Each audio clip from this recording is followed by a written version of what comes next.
mi na do boye ya na do ibo mi mabo asiso na ya maso asiso na ya maso awadi abra mi na do ya ma ibo mi mabo na me se odo si jomo na me se odo si jomo obre konfu anoche frimpon manson adakabre atuma na ebe ndi hye kronkron na asuo mankran nimyo na oda edom ano enunti monana moade nyina da na asuo mankran atuma na ebe ndi hye kronkron a no kwar ne mobrohunu ahyeme ma me de abakosem amamre ne amane ede ebrem edani de nyina ewo Royal Television a yebeka ne twi kasa kasa mfonyini eso ene otwedi ampon no oboso ni asase ene eye da ebenada saa da no ena nkofo bi de ko ebene asantefo ma yinya da benada nene nkomodie no se otwe aben san kofa dwumadie ohima awurama biola adienya asante achim hwidiem ankobia hima asamre na ankobia hene asene kete tintinim ya eye eda ya wada on the 30th bosumi ewo mu ye kodi na wotweda ewo eye asante achim hwidiem na ebre no duru ho a ye de ohene mfonyini ebeto so eprekope ene obi bi sase na asuo mankran eden de nyina mete wonka me hu na wo de ohu ye fra okotwe bai ene me kotwe manso na de aba awie yi manso a me kotwe de aba ne se ye nananum penso anase me ankasa me penso na mini chrokonkron bi e friend Bible na papa bi a ne ye friend awurade nyankopon anansesem a meto ye e ma ne ba bi a na ne kon atwitwa ne ye friend eye akuabakoma a me de be ya anansesem no papa no nko ana ne ye ne te na no na kwasi broni ene asante ebesi ye ntima hataye koye ba ye nyina na ye benya akrata bi ye friend chrokonkron ese Bible nyankopon de chiro ya ene ye behunu mu nsem bi ene de masade agye kodie mi ankasa me ba na mi ankasa so na mtwe ne ba Royal TV so amamre ne amane o cheche nsem no o kire mu a o se fa wo Bible no ofie na me soma fa me de ene memi bi sase nyankopon oboso ne asase odimoja na se onimoja ono ana ekum ana na mpanyin se obi a oye poultry farm ana sesebi oye nwai ana oye mmirekire oye nkukọ se ono ana ko don nkukọ ni bi no aye amoma ba na se wantimi ankum bi anwede a na panyin na chiwade ne saa nkukọ no ana eye asem sebe dwumadie yi eye asante achim ankobia hema ono ankasa na asomimu asomasene e de ato amame ni dinde sign kofa se awurade a ono ka asem a wonfa bi nka ho enu onyi bi mfiri mu enam nim setete amamre ne amane setete dai de si bantuma no enu mo esisi afie mu no se ne apamfoforo na se anwiri sa dan ni nyina anto angu na se ne yeda so datim ne de boy bra na nsase a yedidi so enu nsusu tetene ma nye na se antumi nyina angu ne yede didi sa asase no so dia ene ye wo ye sofo ne so boduam na tenase na ne de eba no chenda we de friend chenda sofo me mo akwaba mira meje so yo akrate uzo akwaba yo menya mrante kwa mienu nya mrante ye no yo mu ahodo sofo de wagidin so ye sempakani o so ye konfu o so ye kremoni o so ye suma bi o so ye de a ono abeda no ho adi na obi aye den ehu no na ya na ebinum de niema bi ho na ye de wonni mamamre ne amane de Bible no nkotro kunkunu no mu ye de nansa ne ye abosom yensa wafa kura a wo se ya hye ne denden ne de ade bi abon me ne mu bare o manipa enna ntem ho asore wote a speakers e ko wiase be ngina oba se bi de abawo o sore no pa na be de ye ba ya o mu buyeti atuate ame ya firimu ena wiye na suo mankran bi be pensem panyin se aduane no se ehye ne se udi na kata na chese eno an se ade akọ so media minimum din na mom bia na baabi awo no na ewa dia banyina bodin na kire wachi de afi yenkoso mira me da se e ba to me kodie mi wotichiman abo so ti first said na onim dada na obetimi asan aba hono ma na dwumadia na yeto yedi ni first no yato aso na yedi de etie me fa kwanya we so na machia adwa kontihini sempa ncho no aso na ye mampo hia hene me fa kwanya we so na machia ne ye pa adwa kontihini na wo chi ano no me am ano me wo fa okay ohene sijem bibi okay wakọ ne nkrachi oni adwa kontihini di hia eye me ankasa mo fire kone na wo ama akuma akunum okay ye ba ba akuna wu nansen ne ye friend afia lady no correct na owu no enti adwura kontihini de ne yonko brebo no me ono awa bi TV no correct today's TV no correct today's TV otweme na chese otweme a emma edunti no what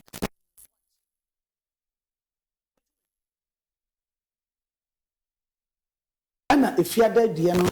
eye amamere ene amane na sankofa no eye niema bia eye tete niema se ye totwene na se hu hia se saade babie mu a eno de friend sankofa ade a totwene ye ena o kofa babie mu enne boa na correct kata bia friend tworo konkron memi de minim sa bible yaka bible yaka yetwetwe mu sa tworo konkron sa bible no hwe a enado do be say pa na ohwe eba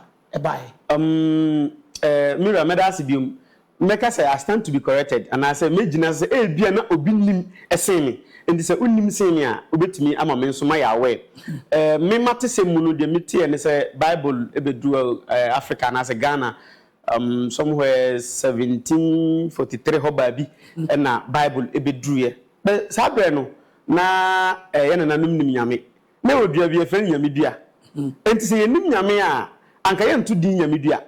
na yenim nyame dada ansa na bible eba na se de mi wura ye ka se yensan kofa no ye onima bi wo bible nimu a eye abibifo ana akamfo amamre na ye bedi kwasi broni achi na yato sa ne ma no ato atwene enti na ye ba ya sa ne ma na yato atwene no se de mi wura e ka no yensan kofa mra na ade a ebeboa ya nkasa bibifo say the last me ba me chemu no ti ono say oman bia nante ono ani nya medim kan Mika 4 verse number 55 wo ho ufa bible a oluma ya kasa no ka say me ba fa bible because me ba me ma quotation now so wakan no who say the he kan no tron konkon na e kan enya me bible e na enya won so bible ye nyina na e bible a enti hwem the he kan ewum sometimes ya so for no etoda isabisabi odi ebenya ya yintinu nsem bi wo ha ebenya die aha ba ha ka sisi so de ebenya die ntino ya na ya kata nsem ni bi so because say name mirror efa snap ana kasa preko e de consume ko yi apaya obaje so ye bonsam me mu bi nso ho a me ka ho bi ye consume ko yi apaya e de boa ye nsole ma say bibia enkoso to timfa mom enti ye san ko fa sa ade ndi aba enye bone kura na mirror ka say nyankopon odimuja mejina ha na maka kire obia se ane nyankopon odimuja yehwe bible ni mu a ewo ho Genesis 4 verse 1 going chama ye read na kenkan bible ni mami na ye nkire kwan a dai di kan nyankopon sha se odimuja bepum ne ya me no kasai odaso dimuja nani na nyina odaso dimuja adenti a amamre ne amane ye twedwura ye bedi bayire ye ya amamre bia se ne munkoto dwanmra ne ye twedwan na de agufom bajo watmase hwan ye twedwan na de amano ye nue ba ko ho a ono sha ase twedwan e ma na fodebo no nyankopon ani soe enti ye bibisa ye ya ade nyankopon na ni beso na emom opeso ya ade wani beso a enye sofu e na awokwa kotokoto no eno nyankopon na ni nso e no owa ade a na ni so enti we ready yenko Genesis 4 verse 1 na Adam ne ire ha wahie na onyinsen na woke na ken se na woka se Erade adaroma enyo baberema okay na owo ni nua Hebe kan ho na Hebe ye odwanhefo Hebe ne de ohwenwan na hwan biom na Cain so ye okuafo. Cain so odo nobae bode bayire ne banche. Aha. Na eba se na bi akire no. Cain di efumu nyoma ne bi be yi Awurade aye. Okay. Na Hebel so de unyan mu abakan a wado no srade ba be ma Awurade. Okay. Awurade ni so Hebel ni na ye de no. Me da se. Awurade ani so Hebel ni na ye de no. Adentia ne de no muja wum. Cain de no ya so for no ye pe tatis bia giska so na enye. Satem olmai na bayire ba asase ne rich. Na ekura ko ofin so ne abofo mu a entosi. Eye ebo kama. Na sabra ye nua hwe wa asase so da na ntosi poche ye beba ntosi ye enye papa ye beba. Dabi na ntosi ye ntosi. Odniema eye papa ekoba afode. Na wensu ebensu yi odwan na ono so de bo afode. Wa dor srade na ode bo afode e de ma Nyankopon. Bible say Nyankopon ani so de na moja wum ebe de na moja wum no nani so e. Yeti na ni so e ni se moja e wo ne die nim na fode nim. Enti nei se ye bo afode de a sa afode entwam obi ani wo bega ju se atwam de a wo do fa Bible na wate afirim. Osofo bi se wa se atwam enti ye te afirim watu afirim. Aha otu sa quotation no afiru Bible nim. Osofo bi se aka che ne se sa quotation no hwe a enya adwuma biem ehia se wo Bible nim. Ehia enti na edaso wom aye kenkan aye de bo afode nani nei ye da so de sa afode bo no e bo afode e de ma ye nananom na Nyankopon ofa ensuansu aso ahonhom so suman ani nkonwa so na ne ye kasa se akamfo enemri ya da so te hei na enye se Nyankopon te sofo bim Bible so bo nipa se ne saso na ohome ne nkwa home edigu nipa mu enti kromfo kra nyame honhom woni mu okwa okobokro no oga se Nyankopon bo am you onim se Nyankopon ho enti yenso ahonhom a ye ne omote no de nim se ye communicate ana se ye ne omudi nkita ho a omde be ma Nyankopon e de amai sanete enti ahonhom a edi moja ni nyina afi Nyankopon nchen ene Nyankopon no so no odi moja first one no second one no yenko quotation next one so na afa menchire o say Nyankopon hoi moja de odi Genesis 22 verse number 9 kopem 13 papa e friend Abraham Nyankopon say Abraham de osomani dada Gentia Abraham eso Nyankopon ni no na ti quotation mbiem Genesis you can say 22 verse number 9 no kan from Genesis ofia obetumi fa Genesis 22 verse 1 ne ba ni nyina obenya story ni nyina correct na fe tama wa bia yenko Genesis 2 verse 22 verse number 9 yankwai na okoduru de Onyankopon kire no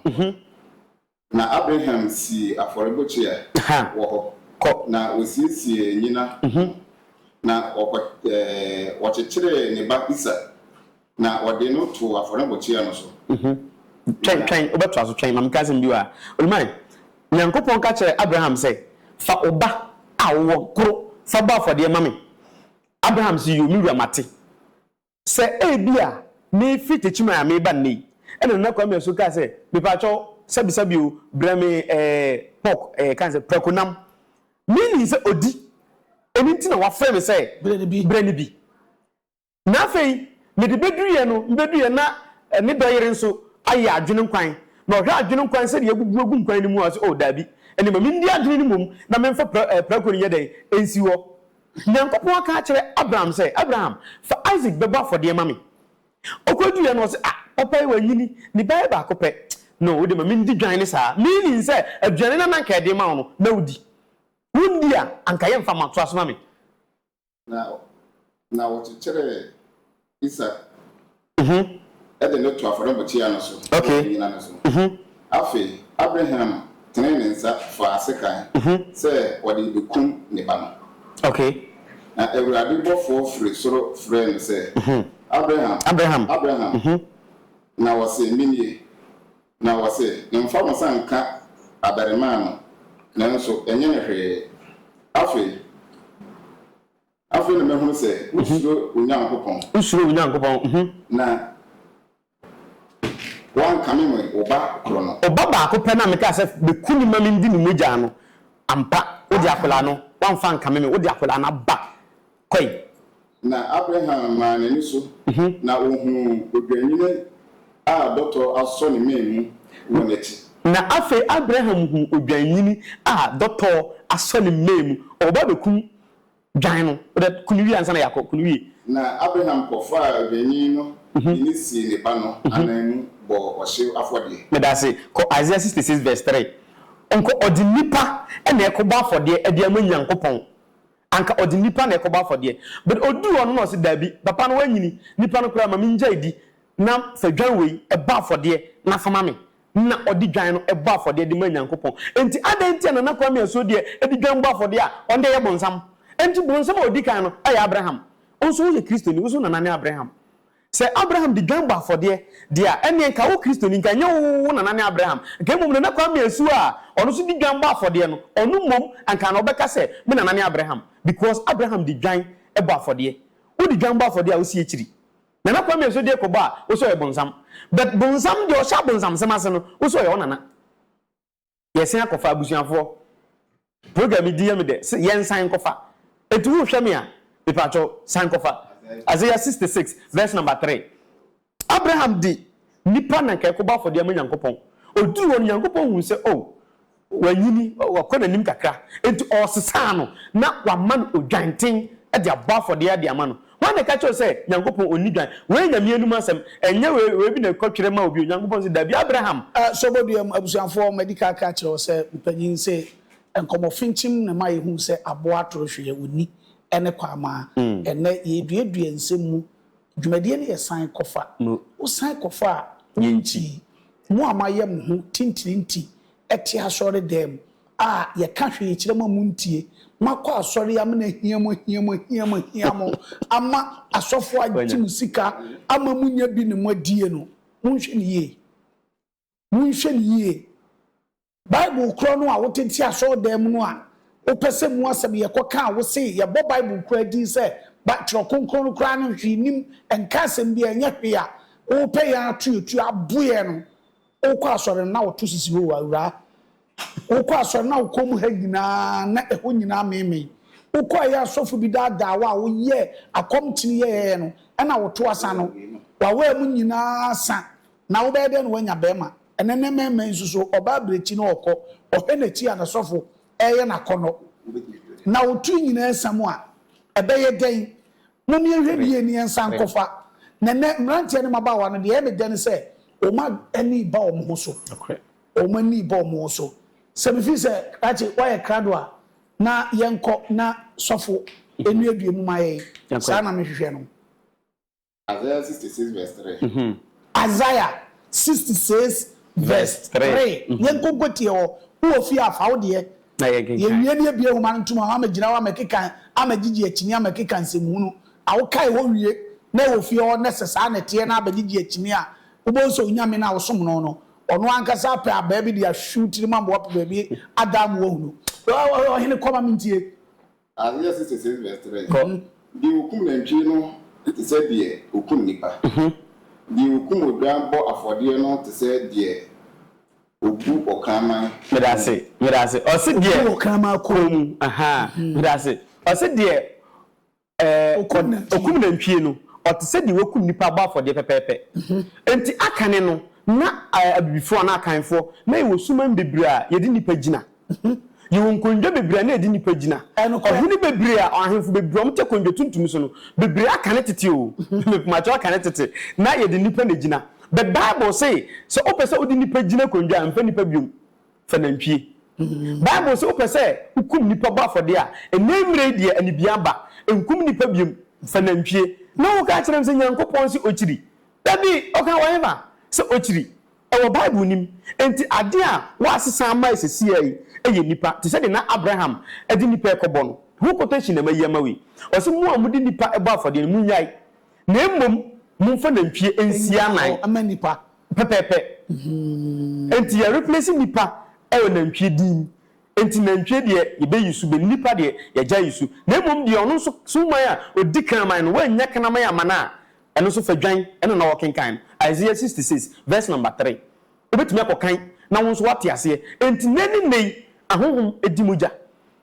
a ewo se ba fode de mom you obi ho a se de nanan kan wa Kristo di wa kwa so wa bresa nanso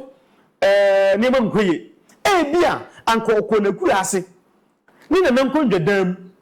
osan ko fai e no to dwan baako ana even akukọ ni kasa preko baako pempo e no di wura sumandam ho ana nkondwadam ho ofe na buso panin bi ofe omofie hini bi ofe panin bi se bepacho gina bompa ma me a anka koya bi ye de ade fi soro ba obi ade ne sakatality ndi bepacho uye Kristo ni a niema na fi soro ba no asofo no ne omni se ye de sakatality ndi wo so fa sakatality bi na nya atika anya sa kwambisu no obeka achi yenu num kramofo me pomasem na se kramoni afibia duro okudwan dikum nantwie e de ba afode onya wo ne bato ho nye obeya amamre atodwan e de abompae Leviticus 12 abompae e de ama bi Leviticus 12 mami e de abompae ama akola na wo ba wiase no enti wo di kramoni kotena fie bim na de Kristo ni kotena fie bim na ka so mu ni nyina nkoto buru a kramoni ni be kwaso ntentem na Kristo ni nda so aya cake na se me Jude wasam yituma enti na kramofo di dwa pa o mpedwa ne no enti se wo hwe kramofo dodo na o mu skache Kristofo kese se wo tena se pa do ani to fom na wo hwe se yese bi Anglican so dem ni anko ka se bi a bantuma so dem enkramofo ko si ni petitiro ekures kapadia ese enkramofo enti no mu pedwadie no enkramofo pia maya de na ya na ntokwa na tutura asem ni bi wo mu tutura asem no na ya na bi wo enye so ene san kofadwumadie no na suo mankan me de da bia meto a na makotwe sofo aba na wo wa de mo so ye konfo no na matwena ba de wo so edunsini no na me de na ba nti sa no ma we mu nyina no na me mpese wu nipa no ote ho asese ni ya ka asemo osho afode ye no kwa ya sofo amini sa asemo ya sa no obekai ota so te sen ka so edem ha a Kristofo ba bia Nyankopon ye frɛ no a oba betena te se yesimo wota so sei sofo ene na pamfo mu kotena so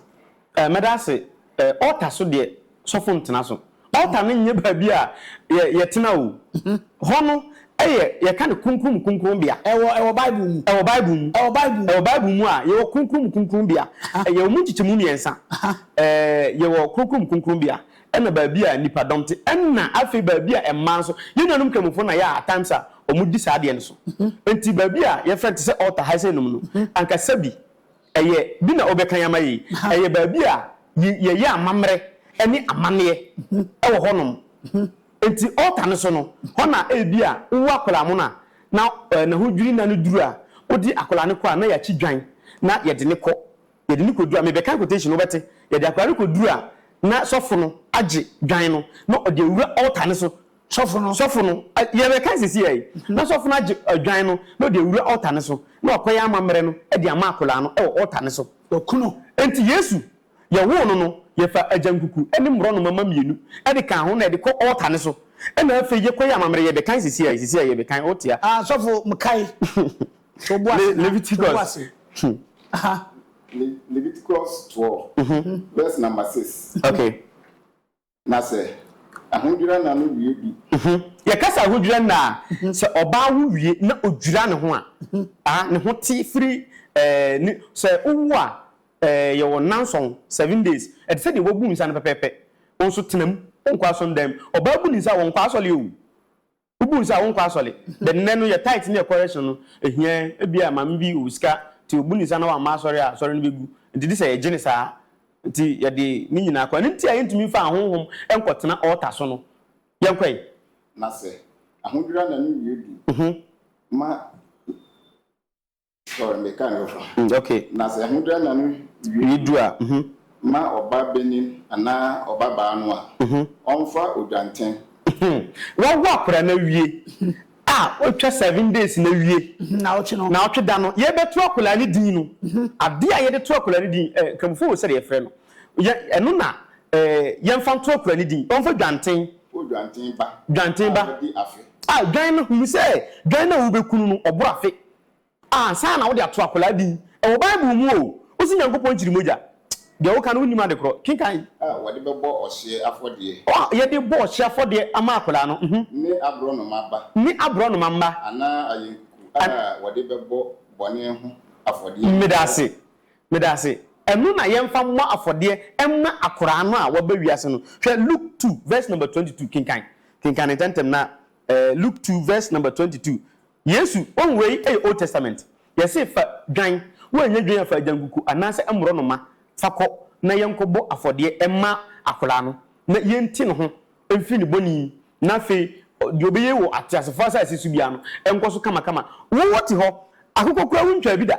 obeka chem say ebone woti ho wuntwa dwan da obeka chem say ebone hwe wonfa kosua bi ne nsa so bi mo mpaye da mo olman na asase a wonam so tietia so ye wo de wo dia ye fe na asase ya ahunhun bi o he fe na asase ya mo Luke 2 verse 22 yanko Luke 2 verse number 22 na wana hundra na ni bi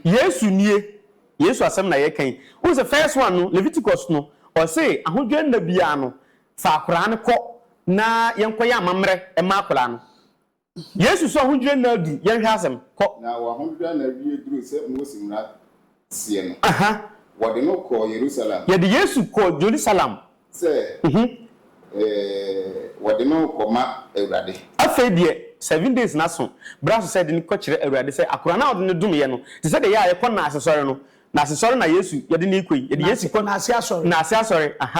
ye koda se say ye nya obi awu dabi we de yawo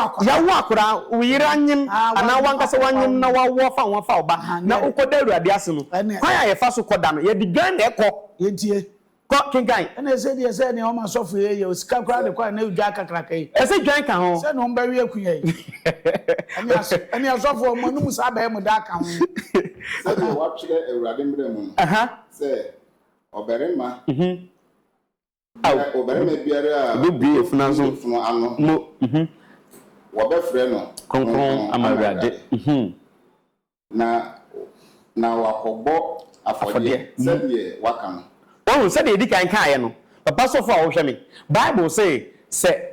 afini nyina wiedu wo a na ukwa so ndem akoda Ewurade ase se wo a maami a wutie mi fa dwan ajankuku eni mro no maka ho na wo kɔ no di bi ka ho ma oba ne de sofo no gye obetwa gudem so man o twa ma no enso ye frɛ ho se Christopher when ye Old Testament o de o kan ye Luke o New Testament asem na ye ka New Testament on Christianity shase kwasem na ye kan de ntia ye sofo ye free mu no emwai te se de no luma kan ajankuku ni sika no abro no ma ni sika no dwan ni sika no fa hye envelope mu me me yere ye nkodi na ye ho ntoi chatam no nyankopɔ onhu mi madi awie chama kinkan na wode akɔbɔ afɔdeɛ se de waka wo Ewurade mbrɛ mu no ajankuku mienu ana mro no ma mienu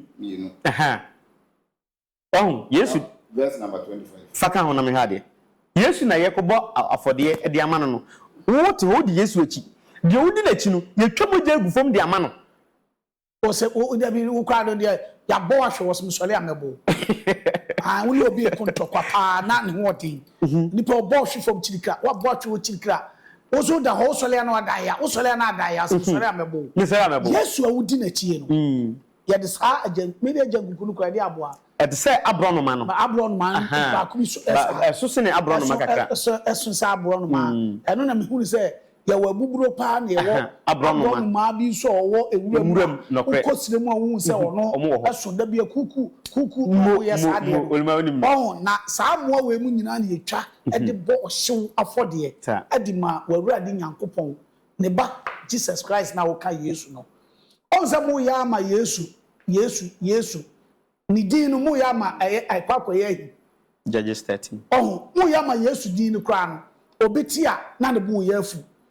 fi se Yesu na nka se obae no enema bi a ye ma no ono so na udi na chi di na de bia me ka cho se kami twedi ampon kwa me on na hwehwe no ufie pa te galebo som wo ho brekune e wo ho aboakire wo ho esese udi dwa akoma no ukoma ne nsa ma no kosua na otimi bua wo ensu eda ukrom ono betimi adane nipa mienu miensa nan num sia obetumi adan hu nipa no abafie wu nipa wo to dada wontumi na ho da ya masabi ya ka abibifo yes jimi onza ya ka jimi a wo jimi mu ahodo bebre o pa sofo abenya jimi fo wom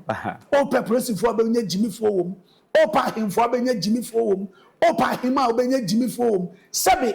sofo olmai obema bitimi mini oba pa se wo da meso ni mu kwa mefa so a mesi edi nyagro wodi ni ko wura dem a enam jimi nti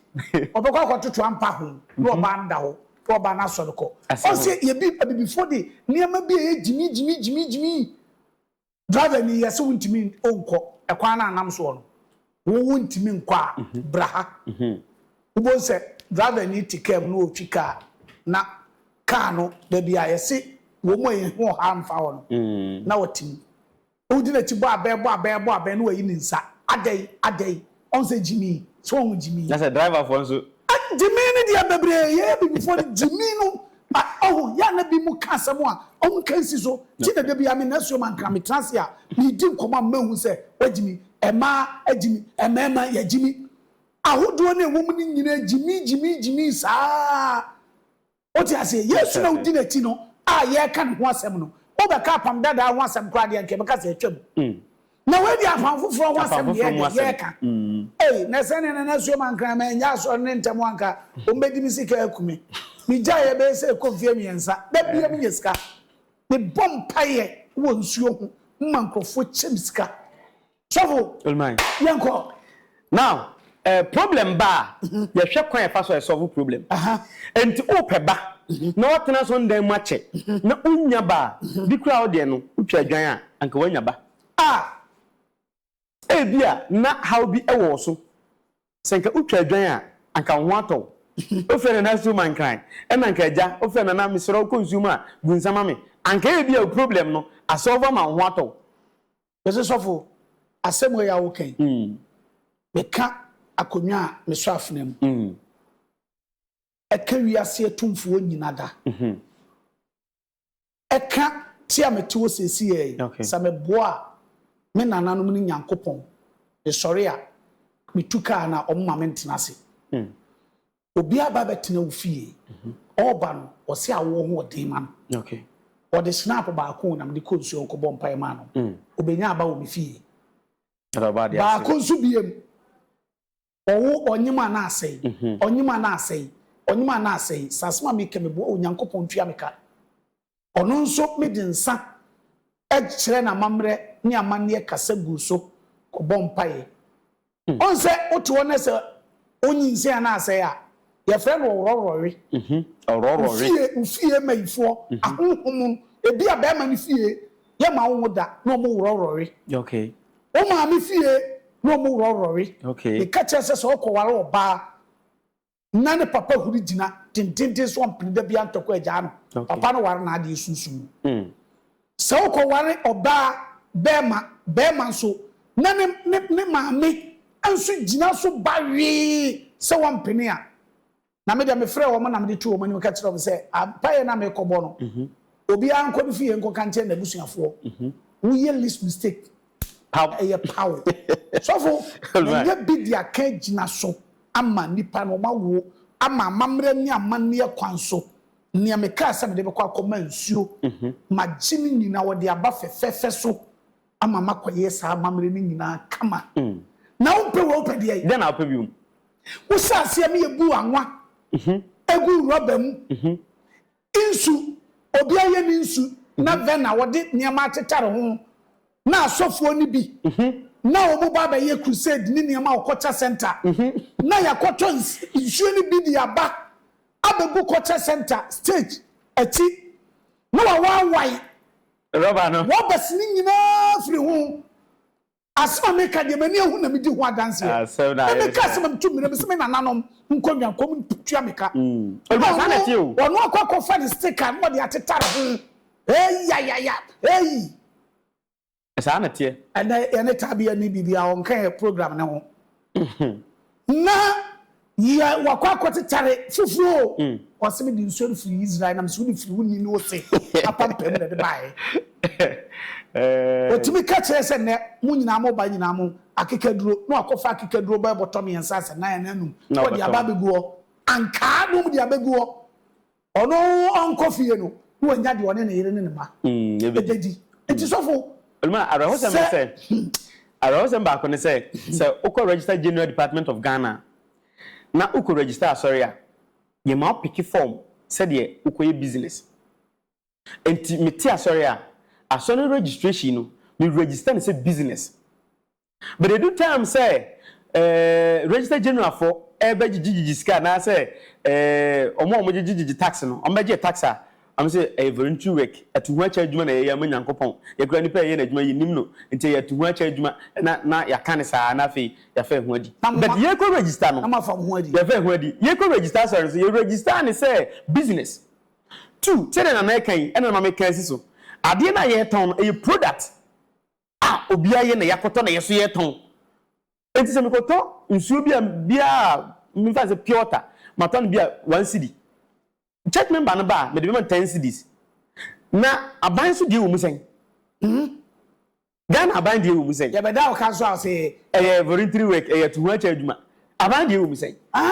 sankofa yenchi abjafo wa wo hwe na asuo man krai wadaroma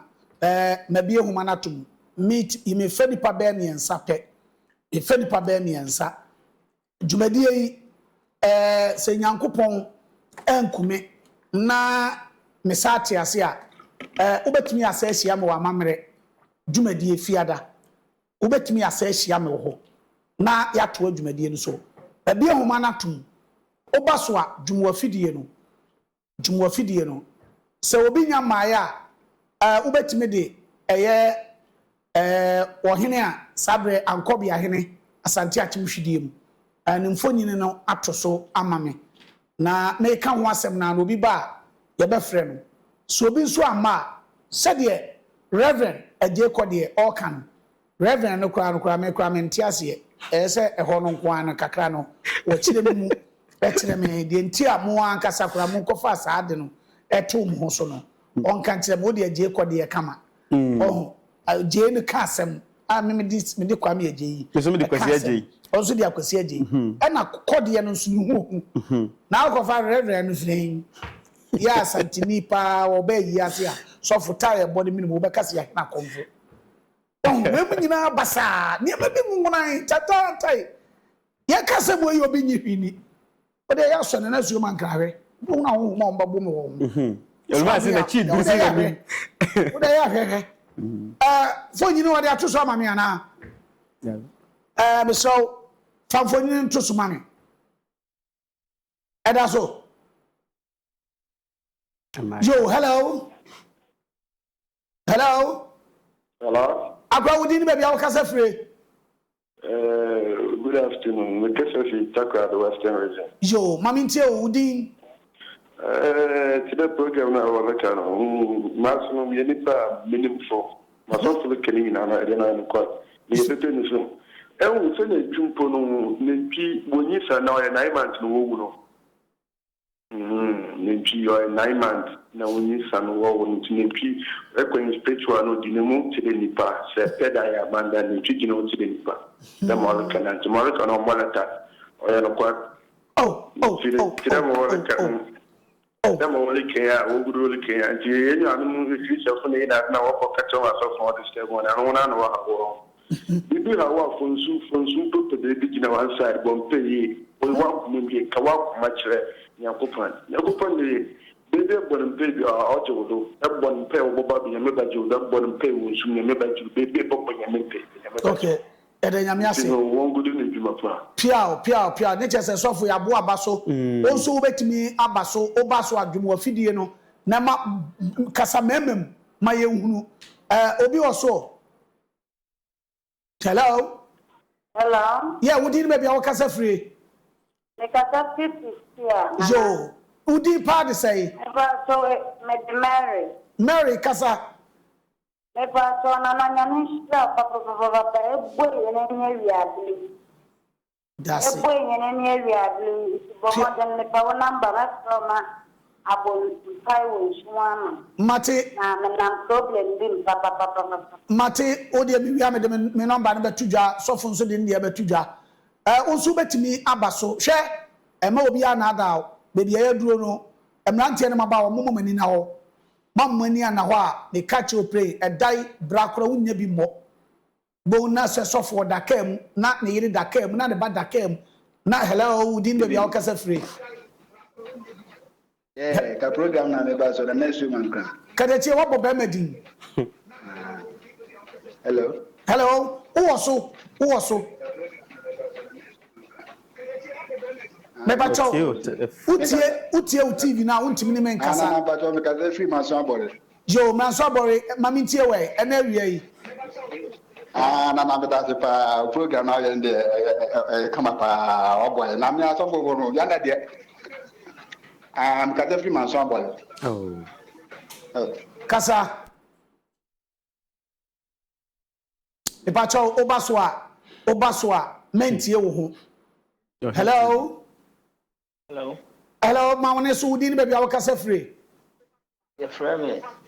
na kofi pia na mami ntie we bu jo me kasa pia sankagwa akra mi tie we bu na tie ni se asofo no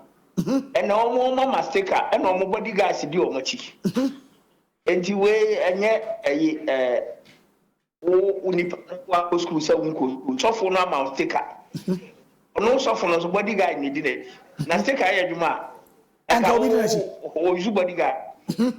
enti we so constitution no eni emre bia mu se sofo tonsu a ye nche no nti wo mbekọ so abu nkofo saa piao medamase yeso ye da wase ubetimi abadumade no so oba mentie wo ho TV no so wo fie no braso beka wo ankasa wo koma so ade yesu na edi na chi no ye twadwan ye jankuku ni mro no ma hello good afternoon udi baby awakasa free ajam pasan badumade nsaka wo so pa udi ni baby awakasa free mache frame ya Kobi mache me frame Kobri di ese ne bi tire me na na bosom kase edi ya Kobri ene ya wo hu ma yentie wa wiei me dasnana me damase papa na djumadi amudi nyame enhyiramo amen eno krese na yehwehwe e wa wiebre wese mu amen ifi se asofo no etumfutu egu yani ama asofo de ensa hyebo ase no kore ne nkyere ye nyame hyira wo nana koso nkyere ye tamochi no kore bi wo mo ye nkyere ma ye hu ama ni ama ne asese ye se be ya ko na ebo na ebiti because ye kai se mpaye so mfa yi so ma tabi mpaye be na obo ukofra wan mema amodwuma pa nyame hyira mo piao mama ngoden o mama mie na mo nkoso enkyekire ye mo hyira sofo no nso nkoso wa mie ntasem nso man mo hyira mo pa yo wase sese dia asofo no moto atwi ntasem ne dia na asuo man krami bebiem be se be kakra so da ne besi ho ama mo ho ambaba na asuo man krane sofo wo mu sofo aje kode ho onso betimi aba so hello ala bajo midinde kobena hukumi kasa firi nkwana kubi e fro ba ho yo wadaruma ene dia na wate na wiei nana maso amewo kana se medamase pa yankopon hira mo pa ene nwa pa modi emi na ye wo mu ni se wadaruma sisi ye wo se bi frɛ bosom bi bobua se wo ditwa na ho na sem bi ho se da ba bi hu ndokore wo mu a se be frase mo no wo frɛ bosom bi bobua na be se ba chi wo dedua dedua che so die ben se obi a wa yem fonso obi na ye kire dedua die me ma dirim no mi nyansa mu no na ho kire me na me frɛ bosom bobua na be chi dedua de me age na gbini ye ntantamenti ase because se ne so bosom no ma se me ho kire me na me frɛ na twitwa age me nkwa masa ebiduro na wasa chi dedua sana mentiase ye be powa metire mu ye be powa sa deduache no deduache na ye chine e wa ahemfie no ye de wase obi nso betima baso ye be powa be de number no betu dwa na ma kire o se de esi echi dedua wo ya kan mem wo so betimi abaso hello Obi Maya on son bodium sofo. Obi Nyama. Hello. Hello. Would you be our casa free? Hello. Hello, would you be our casa free? Good afternoon. Good afternoon, would you? Because you know, if I'm coming, Kwame Edu. Hello. Me pacho oba mentie wo TV na wo edem no utie wo TV na wontimi ne yankasa hello Kwame Edu yanko from Kwame Lovin because you know yadi yo yankasa nyawo kano the pa na your friends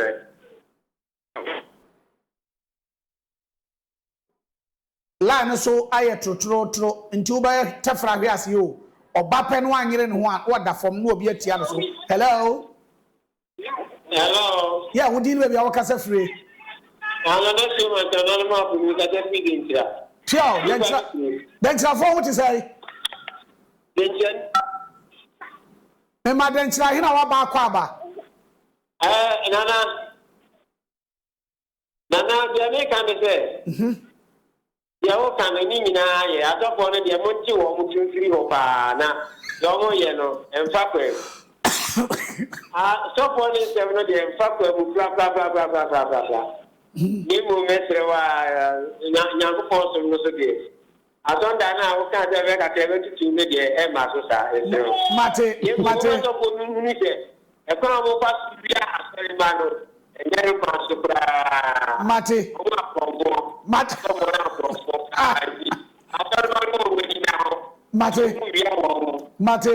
mate obetimi abaso wo se asori de me nyanti me na mano kokotwea ene de chese de benya de hello so ene samre de de afrefo no ebesi ase aka e meet be enum na ye sori eso nti mame nko eye reverend edina wo kan me no me nana no pensum ntimi nka enso wanya abo akyerem de na me de ma no ka bi ade a wo be ka de wa pantan edi ka ha ase eyire reverend ekese wo ha eno ha e bale eje on se de ma no eje on se de reverend wo ha no we nyina aya kese ebusuafo se de wo no amwani anye ho a obi fe bi nka ho ma wo sofo aka meet num na ye ko enti wo de yanche no meet mienu meme nka hwe na memfa ayie no enka ebo no a ya wada dwumadie na ye die no de oso ya sene ono ena eye ne hene afrimu be ka so hima na ba ya wada enyina ye ko asante achimhwedie mu enti meet mienu no ka bibi kakra na mema papa ensu mu ne din mate medin di aje ko de se de na adika ka no mai reverend ne se de be ya yes I ma yini ne se de be ya ulma betimi aka aje ko de simple me pa cho me wo techiman ukua da bia metenase meti nipa bia asem na fia danso meti nipa bia asem na afi kwasiada metenase ti nipa bia asem oba de wo ho no na yaka se oba me pa cho ye ho de boa ho e bia 100 cedi na ukasa preko ba ko bi ye ya amamre e wo honum ye de amamre kwan e ne bisa asem na ye hudi wum na ye sia no ama me number 0554 20 5335 0554 20 5335 bia wanya number no ukita be phone fidie bia YouTube Facebook na TikTok Kodie TV okwa YouTube ayo ho Facebook Kodie TV GH aha oba obi humi ana TikTok nso Kodie TV eno nso ba me ho no komo bia ho no frame na yendi mi koi de mamenchi a mase banya text message say ono so hweme o nkranza enti ye fe no matawe afio e mama hema o bra hoho enti mechia no na fe ahemfo aka nyina me gase me bodi na agisa channel pa meche obi ohwe me bia no na fe Kennedy Constructions o techiman KUC Constructions mechia ono so so ohwe me yo me sabe say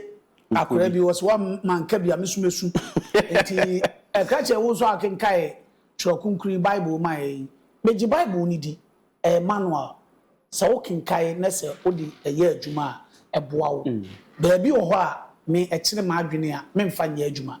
ba bia me hwe a me ka be me firi afutuo mu no ɛhɔ de ya na metade ye adwuma enti wo so bodin ma me na so kyere bia wo Pacho mediane Clement Asare me wo atonso mase yo na obɛkye ya nipa ba kwa na me nu amaye mechia onabo Ejinik ewo atmantu no onabo oye assemblyman and your catcher and peso so a was say I won ye. I may do more bano, do not do more rebel. Yo, and I offer also overseas. Yo, it will be a chair, as I'm so dear Michiano. Michia, you are John. Or the also say, your president, Mama, also John for no at what was to be. Mira madaro mama this ready na me tu anim waba wo mo eja ho ma ye kwan say ye eye atwomamam bofiedu edi firi wo kofo ase nyamnienim se enka no kore ekwan a ye twetwe ye pipe mu nyina wo ho ene ye nyansuo no afe ne fan ye nyansuo ekwan a sebe opemfo ene bibi tunu ne yade ne tena ambulance ne yade ne back of anotia obesa pon ewra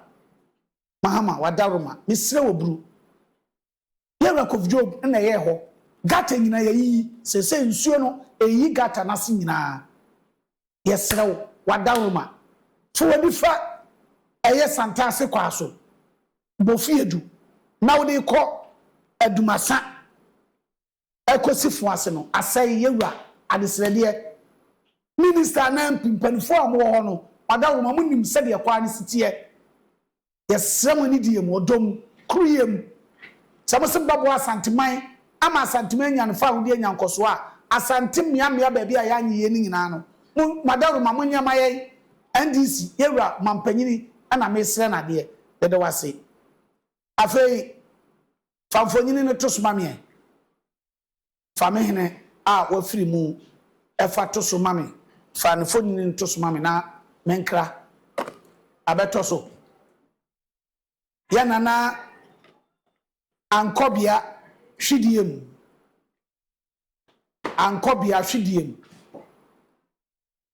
saye nanan ena waka nchine agu na eye ya wade di anim yayi ena yedi ni na wotwida ewo asante atimhwidiem abusuani nyina de ya wo ne awerho se wo hene kasie se ahofadua se ya wasa ne katatintinim eye sankofa adwumadie no nanahima Erama Biola awoye ankobia hima mekasa ne ba ena afrimu yi samre wo munyina de tiase anam awiem hyan efiri akosikoko krom abedun kran no de tiase anam so abekumase osei krom ntikyina ene na de tie da ya wada yesremu adofo mo mpatem wo munyina mo bejam abusuan yi daso man kran mitue bi bihyem bi enti samre no de empanyin se ne da yakoso ya repitiri ewo ne san kofa dwumadi a me de ebremu no na naso man kran number ni 0244 674794 0244 674794 san kofa dwumadi yi se obaade ama na wote sene ebiara wia no mienu ye besa de aba sof agye kode ose obeso yasene na waboa nti ebre bia no obekasa meet do ewom ehia ne se ye ne no twetwe nkomode a meet be aduasa ye de be ma no ti meda sofo agye kode ase ose oba ne ho a wanga jozo oba fa bible na brawo ba kwana bible no obi da wodada 100 series a na de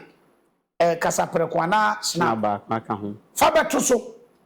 na sofo da baba biem no ye bedi nkoma fa hwiensa quotation be brio ho na yaye ho adwuma nti sɛ de me sɛ ye wɔ no saa na me saa ba ebra no aye be esonko so eye me ankasa ne dana no mu a omugina camera ye chi Billy akwebosi Billy Ocean on so no sa dancing competition ena me ankasa Banks ono so broni tuntum a ye ne no wa ha na akọ inji room o ela ono nso no ba ono nso na ma sa adwumadi nyina nso uhunu ya abaso fefefe that's man kan makramo ohima awrama biola ose asem to no a ni obi nko ana esu enti nyina mo meta yachi na ya wada asante atimhwidiem ye kodi na wotweda makramo epiafo makramo aso na me si odo si jomo na si go yo lo mo bi enyudo